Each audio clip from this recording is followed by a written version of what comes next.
Salut tout le monde, bienvenue sur la route sans fin, bienvenue dans cette nouvelle vidéo. Et voilà, je suis en Bretagne, je suis de retour à Carnac, dans le Morbihan, célèbre pour ses alignements de menhirs. Et j'ai retrouvé le spot où j'étais l'année dernière, j'étais déjà venu à Carnac l'année dernière et j'ai retrouvé mon parking que je vous montre là derrière moi.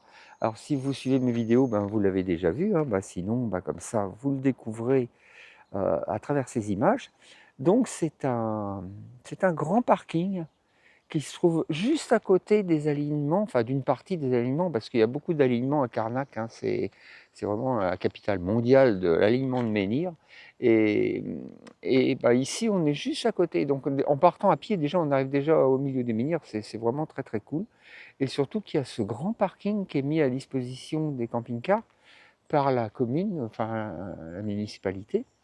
Et c'est gratuit. Donc c'est vraiment bien. Alors il n'y a pas de service, hein, il n'y a pas d'eau, tout ça, mais bon, le parking est grand, c'est entouré d'arbres, donc c'est quasiment en pleine nature. Je veux dire, il n'y a vraiment pas de bruit. Il y a une place énorme. Il y a une place énorme, là, vous pouvez venir avec n'importe quel véhicule, vous trouverez facilement à vous garer.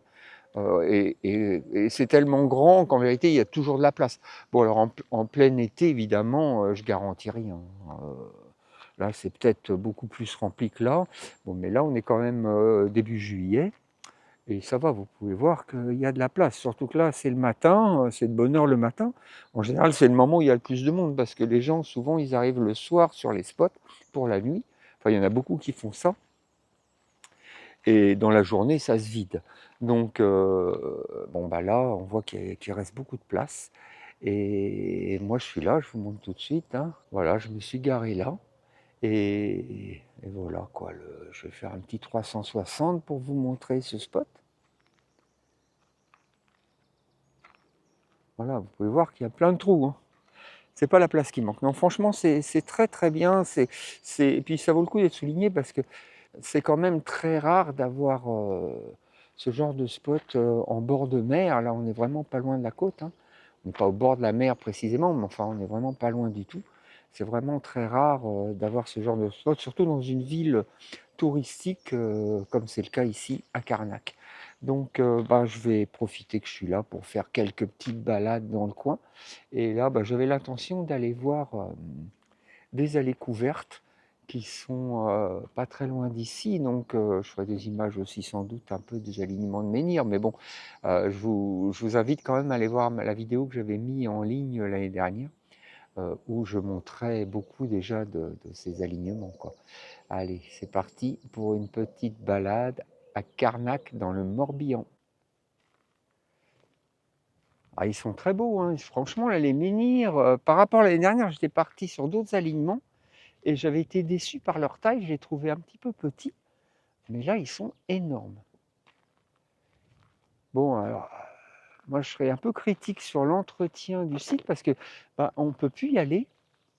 Vous voyez, en fait, il y a un grillage ici. Il y a un grillage et il y a des petits portillons. Alors, paraît-il que c'est parce que les menhirs, en fait, sont pas enterrés si profond que ça, et le piétinement des touristes faisait qu'ils pouvaient se déchausser. Bon, ok, en même temps, ça fait quand même des milliers d'années qu'ils sont là, hein. Mais c'est vrai que maintenant, il y a beaucoup plus de touristes qu'avant. Enfin, en tout cas, les voilà. Mais du coup, ouais, c'est l'entretien, je trouve, c'est un peu limite parce que c'est juste broyé à l'épareuse. Alors là, c'est de la lande, hein, de la jonc, du genêt, et on voit que le broyage, bon, le résultat, pas très très beau, quoi. C'est un peu dommage. Mais c'est comme ça. Donc voilà, ici, ce sont les alignements de Kermario qui sont, bon, franchement, les menhirs sont exceptionnellement grands. Alors certains, là on en voit un qui est couché par exemple, hein, qui n'a pas tenu, et en effet, alors je ne sais pas quelle partie était enterrée, mais je suppose que c'est le bout qui est ici. Ouais, c'était tenu un peu en équilibre. Enfin, après, je crois qu'ils étaient calés avec d'autres pierres dans la terre, quoi. Mais bon, on voit quand même que dans l'ensemble, bon, il y en a un de couché par-ci par-là, mais dans l'ensemble, ils sont tous là, hein. Ils sont tous là. Donc c'est que ça se déchausse pas si facilement que ça. Mais franchement, c'est sympa. Donc il y a ce petit chemin qui est là, qui permet de longer ces alignements. C'est de la folie. Ils sont lâchés ici avec ça, hein. Alors ça reste toujours, bien sûr, la présence des menhirs, ça reste toujours un mystère, hein. On n'a jamais encore éclairci exactement. Il y a plein d'hypothèses, hein, bien sûr, mais on n'a jamais éclairci vraiment la raison de leur présence. À quoi ça servait? Est-ce que c'était quelque chose de religieux? Est-ce que c'était quelque chose de défensif? euh, euh, Lié à l'astronomie peut-être? Il y a énormément d'hypothèses, mais au final, rien n'est vraiment établi pour l'instant, quoi, hein. Et peut-être ça ne le sera jamais d'ailleurs, puisqu'il n'y a pas eu de transmission orale jusqu'à aujourd'hui sur la présence de ces menhirs ici. Alors il existe une contestation sur la marchandisation du site, donc la pose de grillage. Il y a eu des expropriations d'habitants, hein, pour que le site soit plus authentique. Il y a certaines maisons qu'on jugeait hétéroclites, qui ont été détruites, etc. Il a même été question à un moment de construire un tunnel pour aller jusqu'à la ville de Karnak. Pour vous dire, bon, ça on n'en est pas arrivé là, mais il y a quand même eu cette marchandisation. Et donc cette pose de grillage qui empêche les gens d'accéder au site sous prétexte que ça peut l'endommager. Bon, alors il y a une association qui s'appelle Les Menhirs Libres qui a posé quelques panneaux qu'on voit ici, qui expliquent leur action, donc qui était de laisser les gens y accéder librement, de ne pas marchandiser le site. Vous voyez, il y a même une affiche typique des années 70 où on voit un menhir avec des oreilles de Mickey, pour dire, et qui dit: il y a 5000 ans, j'étais un symbole sacré, la force de l'esprit contre la force du fric.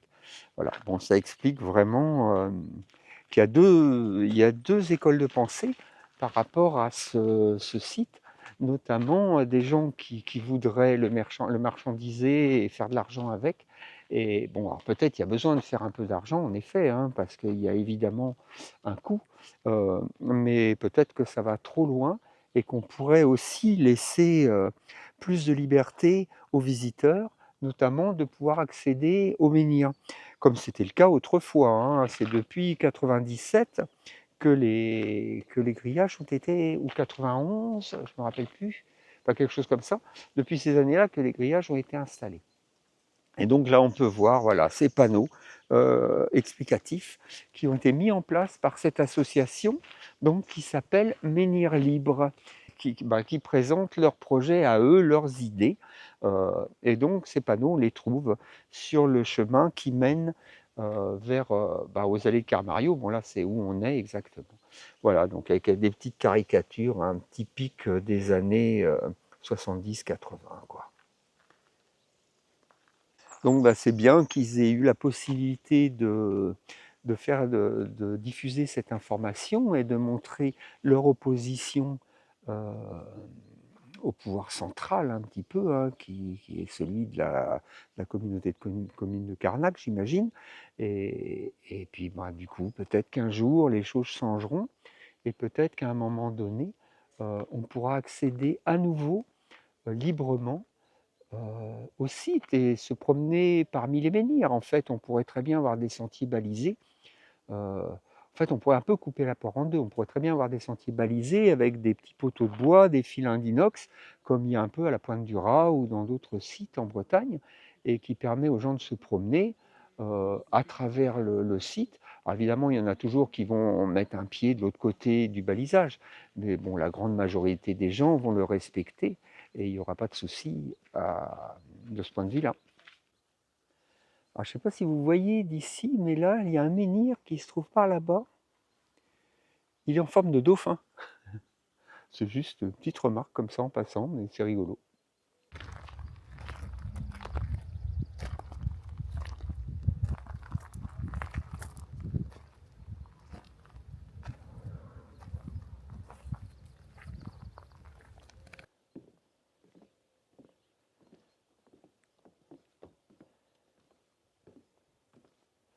Voilà, maintenant on peut enfin longer les menhirs quasiment en liberté.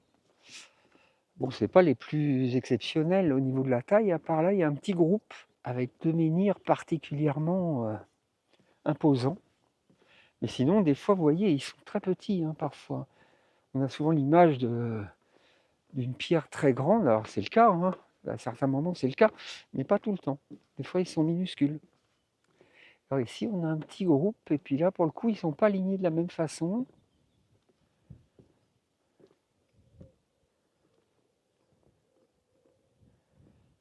Là, ils sont alignés dans l'autre sens.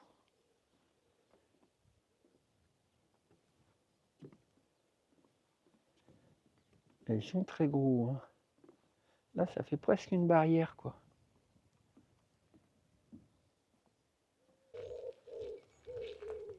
Là, on arrive à une tour.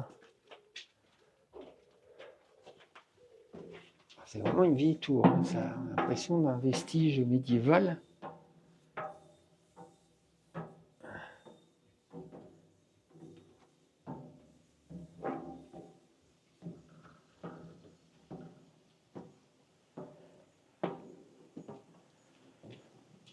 Avec une vue magnifique sur la campagne alentour. Et bien sûr, les menhirs.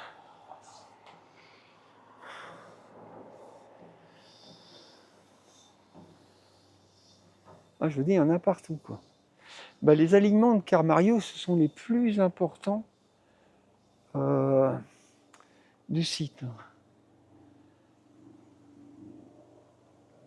Et on va repartir par là.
Le géant du Magno.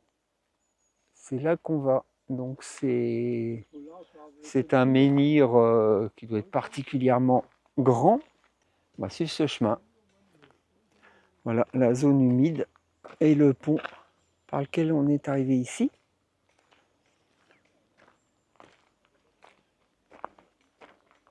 Et le chemin continue par là. Franchement, c'est très agréable, hein, de se promener parce que bon, là, il commence à faire un petit peu chaud, mais comme on est en forêt, ben, il y a l'ombre des arbres.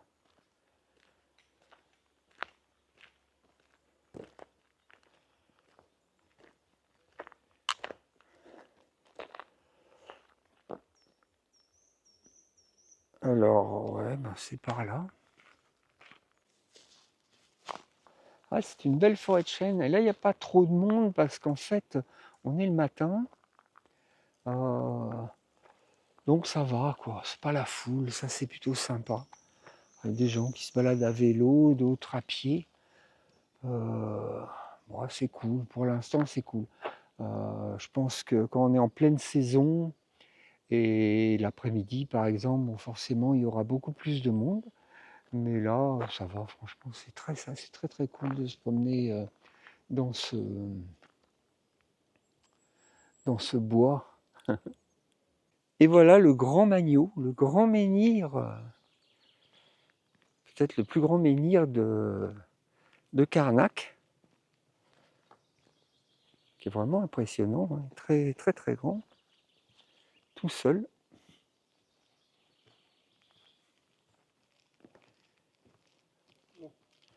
Et là, pour le coup, vraiment, on pourrait imaginer un élément religieux, quoi. Alors, on est arrivé au tumulus dolmen de Kercado. Alors, un tumulus, c'est une butte de terre, mais qui recouvre en général un dolmen. Donc des pierres debout avec des pierres plates au-dessus. Dolmen qui en breton veut dire table de pierre. Et voilà l'intérieur. Ah, c'est super bas de plafond. Après, c'est pas vraiment destiné à accueillir du monde, hein.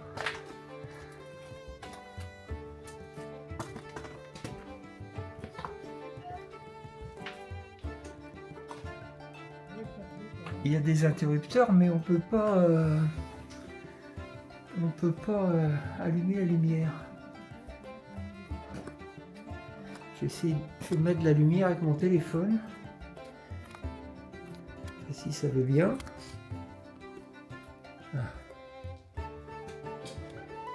Voilà, je suis au fond de cette allée couverte. Ouais, c'est impressionnant, hein. C'est dommage, ils avaient prévu des spots, mais ça fonctionne pas. Ah, il y a des grosses pierres dressées, puis entre, il y a des petites pierres pour... Comme s'il y avait des menhirs tout autour. Ouais, franchement, c'est pas mal, hein. Attendez, on va sortir, monsieur. Ah bah, trop tard. Allez-y. Non, si vous n'avez pas de lumière, nous on va sortir en plus. Je croyais qu'il y avait une lumière. Ouais, mais ça marche pas. Ça marche pas. Ah bah non. oui, si, j'ai mon téléphone sur mon vélo. C'est là, je vais ressortir. On va revenir. On va ressortir.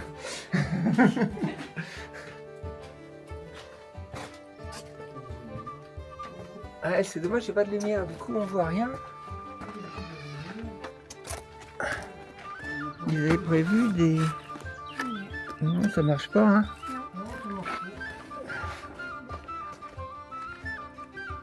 Voilà, on est ressorti.